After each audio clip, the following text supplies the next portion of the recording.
Headingley test টান টান উত্তেজনাপূর্ণ জায়গায়, কিন্তু জসপ্রীত বুমরা ভারতকে জেতাতে পারবে না।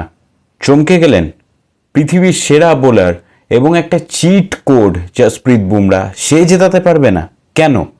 চমকানোর কিছু নেই, কারণ পঞ্চম দিনে ইংল্যান্ডের দরকার 350 রান, 4-এর রান রেটের চেয়েও কমে করলেও চলবে। এবং জসপ্রীত বুমরা এটা লিখে দিতে পারে আমি যে 50% সময়ও বল করবে না, 5 ওভারে স্পেল করবে একটানা, খুব জোর হলে আর একটু বেশি, এবং তারপরে রেস্টে যাবে, পরে আবার ফেরত আসবে। ইংল্যান্ড যদি বুদ্ধি করে তাকে উইকেট না দেয়, খেলে বেরিয়ে যায়, তাহলে কিন্তু চাপে পড়বে ভারত। সে জায়গাতেই রোল কিন্তু খুব বড়ভাবে প্লে করতে হবে প্রসিদ্ধ কৃষ্ণা এবং মোহাম্মদ সিরাজকে।